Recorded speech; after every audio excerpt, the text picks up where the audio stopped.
Just Incredible here with a quick explanation of the Bit fight. In 100%, we want to fight Bit before we get to Toxic Seahorse stage, for the main reason that we have to have Frost Shield for the Toxic Seahorse mini boss and the boss himself. So fighting Bit in either Neon Tiger and 100% or Gravity Beetle is best. This is a rundown of the easier fight, in my opinion. Coming in with just Buster only is what you want to do for this easier fight. We don't want to destroy Bit or Bite in 100%. We just want to scare them off, because we want to avoid the lengthy explosion sequence that occurs if you destroy them. And you don't want to destroy them anyway, because of the alternate boss in Doppler 1. So this is just a quick way of doing the Bit fight. Before I start, I'm going to bring up some key slides here. At the start of the Bit fight, you just saw the position that Bite and X are in at the very start of the fight. So at the very start, you want to fire one lemon, and it's going to hit Toxic Seahorse Bit, before he jumps. And then after that hit, you want to swap to Frost Shield, and as Bit jumps to the ceiling and comes down, you want to hit him with ice before he comes across the screen.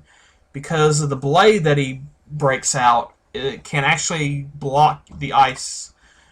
And the way I've got it pictured here, you want to shoot the ice under the blade. You want to try to clip Bit's feet with this ice shard, and that'll deal 3 damage. So you see the 1 damage he took from the Buster shot here, and on this frame he's about to take 3 more damage. So he has 32 health in total. So if he takes 3 damage from an ice shard, that's 10 of them is 30 damage. And we start with 1 damage at the start of the fight, and then we end it with a lemon to avoid the explosion sequence. Only the final blow dealt to him with his weakness weapon will kill him. If you decide to use ice for the whole fight and deal the final damage with Buster, he will not explode.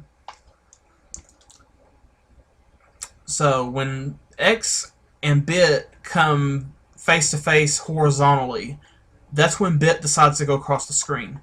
So when X is falling and Bit is actually coming down as well, but X is already meeting him. X is already meeting him there. He'll come across. So this is after what happens if he comes across. The attack that he does shouldn't matter for the first part. He'll either shoot the tracking shot, or he'll shoot a hula hoop like projectile along the floor to try to trap you. But as he comes down, you want to shoot an ice shard at the bottom here to catch him when he lands. And then you're going to shoot him again after he jumps and repeats the pattern across. You want to shoot him clipping his feet, and then he'll come across. And then once again, you want to shoot a shard on the bottom part as he lands. And then he'll repeat the pattern again going this way, and it's just a repeating pattern. There's not a whole lot of RNG in this game, and this is thankfully one part where it could be damaging. Those projectile shots deal 6 HP of damage, so you want to avoid those more importantly. Luckily, if you decide to damage boost with Bit, he only deals 1 HP of damage, which is very good.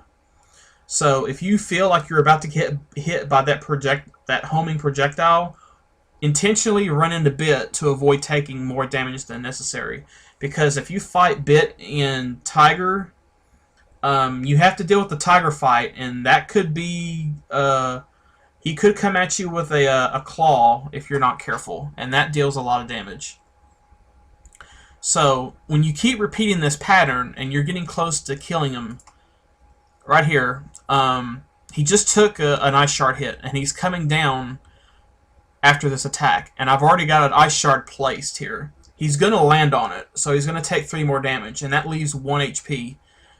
whether if he manages to go back and forth and doesn't shoot any more projectiles or anything, this sets up the best finish. And what you want to do after he lands on this shard and he jumps up and comes back down to go across again, you want to be over here in the corner, right here, and fire a lemon, which will deal that last one hit of damage, and then the fight ends. And then since kind of like the mini boss of Neon Tiger, you want to be right here by the door when you get control, so you can proceed with the game as fast as possible. Now, if you don't get the ideal scenario, if Bit ends up over here where X is when you get to 1 HP, bonk into him, hold against the door, turn around, and fire a lemon shot into him while you're in your invincibility, and that should take care of the problem as well. The number of times that he goes across is random. There's no way of knowing, depending on the attack that he does. So let's see if I can get the proper fight here.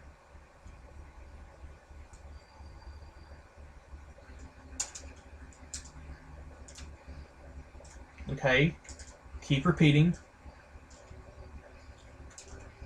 See, I about got hit there. Okay, this is the that was not ideal, but I was still able to do the fight properly. Even though he ended up over by the door, I was able to damage boost into him and shoot a shot into the door. And when I get control, he's automatically going to go through the door. And that's how you want all your Bit fights to end. They don't have to. They won't necessarily go perfectly, but save as much time as possible. You want to be right by this door as much as possible. But that is how you handle Bit.